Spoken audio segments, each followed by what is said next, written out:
બાળકો,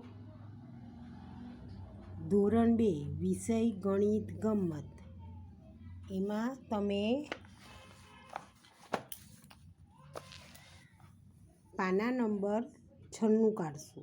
બરાબર. સમીર પાસે રીમા કરતાં કેટલા વધુ મોતી છે? જુઓ, સમીર પાસે 31 મોતી છે અને રીમા પાસે 17 મોતી છે. બરાબર. તો કેટલા મોતી વધુ છે? સમીર પાસે કેટલા મોતી વધુ છે એ આપણે ગોતવાનું છે. જો સમીરને કેટલા છે તો 31 છે તો 10 10ના 3 હાર કર્યા. બરાબર. અને રીમા પાસે કેટલા છે તો કે 17, તો 10 10નો 1 હાર અને બીજા 7 છૂટા મોતી છે. બરાબર. હવે એને આવી રીતે દાખલા ગણવાના સ્વરૂપમાં આવી રીતે લખ્યું છે. આપણે દાખલા ગણવા હોય તો કઈ રીતે ગણવાના? તો આ છૂટા મોતી, આ હાર. બરાબર. હવે 31 લખ્યા એટલે 10 10 મોતીના 3 હાર અને 1 છૂટું, અને અહીંયા 10 10 મોતીનો 1 હાર અને 7 છૂટા. બરાબર. તમે એક મોતીમાંથી 7 મોતી કેવી રીતે લેશો? હવે આ પૂછે છે કે આ એક મોતી છે એમાંથી 7 મોતી કેવી રીતે લેશો? એ લઈ શકાય નહીં, કારણ કે એક નાનો છે ને 7 મોટા છે. બરાબર. સમીરના એક હારને છૂટો કરો. હવે જો આ સમીર પાસે કેટલા હતા? 3 હાર હતા. બરાબર. 3 હાર હતા તો એમાંથી આપણે આ હારને તોડીને આપણે શું કરવાનું છે? છૂટા મોતીમાં નાખી દેવાનું છે. બરાબર. અરે, તેથી સમીર પાસે 2 હાર અને 11 મોતી હશે. બરાબર. એટલે આ 2 હાર બાકી રહ્યા. આમાંથી આપણે મોતી છૂટા કરી નાખ્યા એટલે આ 11 થયા. તો જો હવે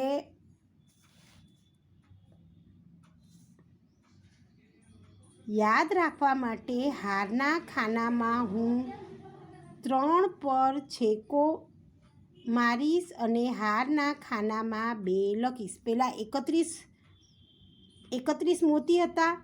બરાબર. તો 3 હાર હતા 10 10ના, તો 10 10ના 3 હાર હતા. તો એમાંથી એક દશક આપણે છૂટો કર્યો એટલે કે એક હાર છૂટો કરીને 10 મોતી આપણે છૂટામાં લઈ લીધા. એટલે આપણે અહીંયા 11 મોતી થયા. અહીંયા નાનકડો 1 લખ્યો અને અહીંયા 3 હાર હતા એની બદલે 2 હાર થઈ ગયા. બરાબર. જો અહીંયા 2 હાર થઈ ગયા. અહીંયા 1 ને 2 ત્રીજો હાર હતો એ છૂટો કરીને આમાં લઈ લીધો. બરાબર. તો હવે 11માંથી 7 મોતી લઈ શકીએ આપણે? તો કે હા, આપણે લઈ શકીએ. બરાબર. અને પછી 2માંથી 1 લઈ શકીએ? તો કે હા, 2માંથી 1 જાય. મોતીના ખાનામાં પણ યાદ રાખવા માટે 1 લખો, કારણ કે હવે 11 મોતી છૂટા છે. બરાબર. અહીંયા 11 લખ્યા. અહીંયા આપણે 3 હારમાંથી 2 હાર કર્યા અને અહીંયા 1 હાર છૂટો પાડીને 11 કર્યા. 11માંથી 7 કાઢ્યા, 4 આવ્યા. 2માંથી 1 કાઢ્યો તો 1 આવ્યો. બરાબર. હવે સરળ થઈ ગયું. તમે 11 મોતીમાંથી 7 લઈ શકો છો. મેં તમને પહેલાં કીધું. બરાબર. 11 મોતીમાંથી આપણે 7 લઈ શકીએ છીએ. તો કેટલા વધશે? 4. હા, મેં મોતીના ખાનામાં 4 લખ્યા છે. આ કહે છે કે મેં મોતીના ખાનામાં 4 લખ્યા છે. તે ઝડપથી લખ્યું. હવે 2 હારમાંથી 1 હાર લો. હવે આ 2 હારમાંથી 1 હાર કાઢી નાખીએ તો કેટલો? 1 હાર બચે છે. તો એવી રીતે અહીંયા 2 હારમાંથી 1 હાર કાઢ્યો એટલે 1 બચ્યું. બરાબર. એટલે અહીંયા 1 લખ્યો. મેં હારના ખાનામાં 1 લખ્યો છે. આ એમ કહે છે કે મેં હારના ખાનામાં 1 લખ્યો. 2માંથી 1 ગયો એટલે 1 બચ્યો એમ. સમીર પાસે રીના કરતાં 1 હાર અને 4 મોતી વધુ છે. બરાબર. સમીર પાસે 1 હાર અને 4 મોતી વધારે છે. સમીર પાસે રીના કરતાં 14 મોતી વધુ છે. આપણને પહેલાં પૂછ્યું હતું ને અહીંયા કે સમીર પાસે રીમા કરતાં કેટલા મોતી વધુ છે?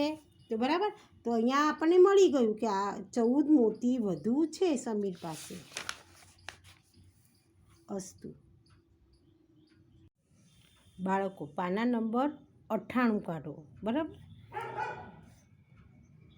તનિષા પાસે 17 પેન્સિલ છે, શ્રિયા પાસે 25 પેન્સિલ છે. બધી મળીને કુલ કેટલી પેન્સિલ છે? બરાબર, તનિષા પાસે 17, શ્રિયા પાસે 25. બરાબર, હવે 7માં 5 ઉમેરશું એટલે થશે 12. 12નો આવ્યો બગડો, વધી આવી 1, વધી ઉમેરશું 1 ને 1 2, 2માં 2 ઉમેરીએ એટલે 4. બરાબર, હવે આ કીડીબેન છે ને એ કંઈક બીજી રીતે સરવાળો કરે છે.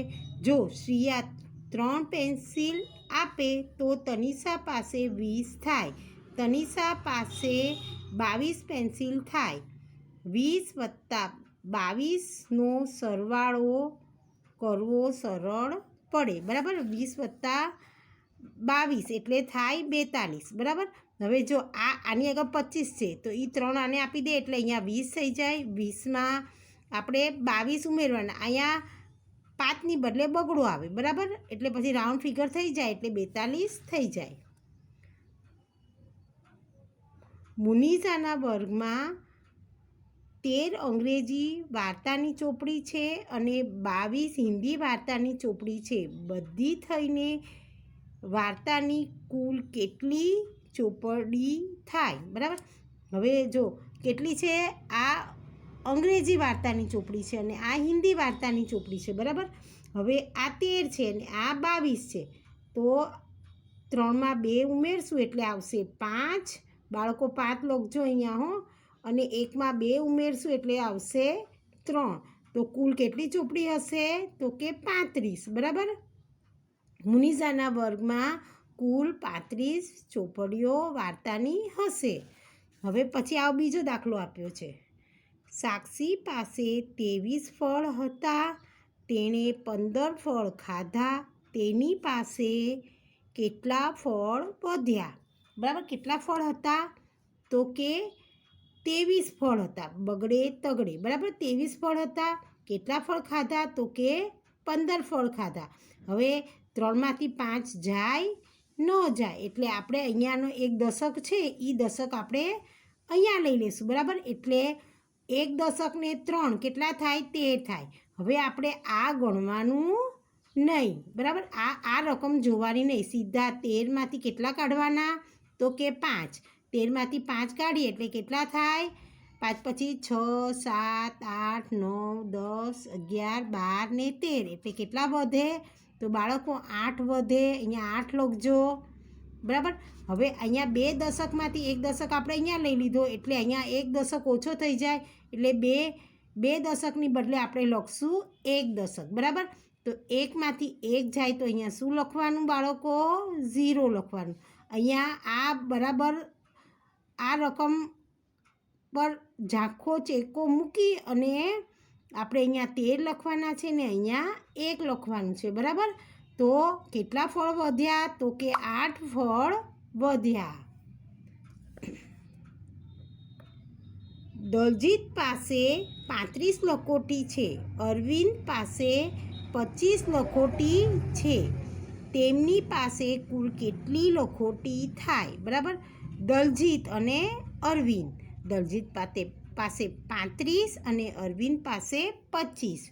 જો આ દલજીતની 35 લખોટી, આ અરવિંદની 25 લખોટી. બરાબર, હવે 5માં 5 ઉમેરીએ તો કેટલા થાય? તો કે 10 થાય. તો 10નું લખ્યું 0. બરાબર, 10નું લખ્યું 0. વધી આવી 1. બરાબર, વધી આવી 1. હવે 3 ને 1 4, 5 અને 6. તો અહીંયા કેટલા લખશું? 6. બાળકો કેટલા લખશું? 6. એટલે દલજીત અને અરવિંદની લખોટી મળીને કુલ 60 લખોટી થાય છે. હવે અહીંયા બીજો દાખલો. નિશા પાસે 32 બંગડી છે, સુખી પાસે 16 બંગડી છે. નિશા પાસે કેટલી બંગડી વધારે છે, બરાબર. હવે આપણને જ્યારે કેટલું વધારે કે કેટલું ઓછું કહે ત્યારે આપણે શું કરવાનું? બાદબાકી કરવાની, બરાબર. હવે જો નિશા પાસે કેટલી બંગડી છે તો કે 32 અને સુખી પાસે કેટલી છે તો કે 16, બરાબર. હવે આપણે આવી રીતે લખ્યું. હવે 2માંથી 6 આપણે લઈ શકશું? નહીં લેવાય. એટલે આપણે અહીંયા આ 3 છે 3 દશક છે એની બદલે 1 દશક અહીંયા વયું જશે.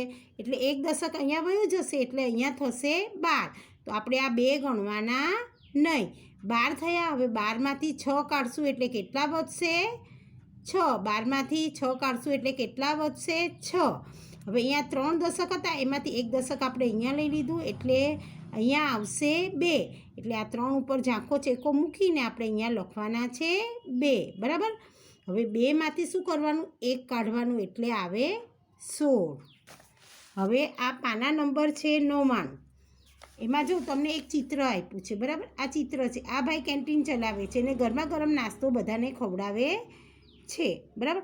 હવે તમને આમાં એને બિલ બનાવવાનું છે. આમાં તમને ભાવ લખી દીધા છે. એને બિલ બનાવવામાં મદદ કરવાની છે, બરાબર.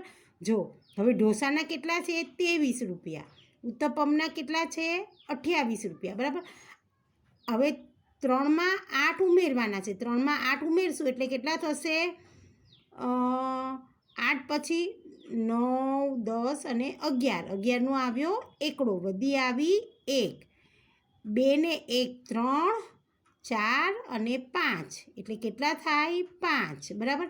તો કુલ કેટલા પૈસા આપણે દેવાના? જો આપણે ઢોસા અને ઉત્તપમમાં લીધા હોય તો 51 રૂપિયા આપણા થાય. હવે અહીંયા છે ઇડલી અને કોફી. ઇડલીના કેટલા રૂપિયા છે તો કે 15 અને કોફીના કેટલા રૂપિયા છે તો કે 8.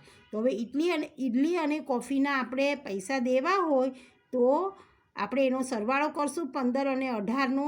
હવે 8 પછી 9, 10, 11, 12 ને 13. તો 13નો આવ્યો તગડો અને વધી આવી 1, બરાબર. વધી આવી 1. 1 ને 1 2. અહીંયા કાંઈ નથી એટલે આપણે અહીંયા 0 મૂકવો હોય તો મૂકી શકીએ, બરાબર.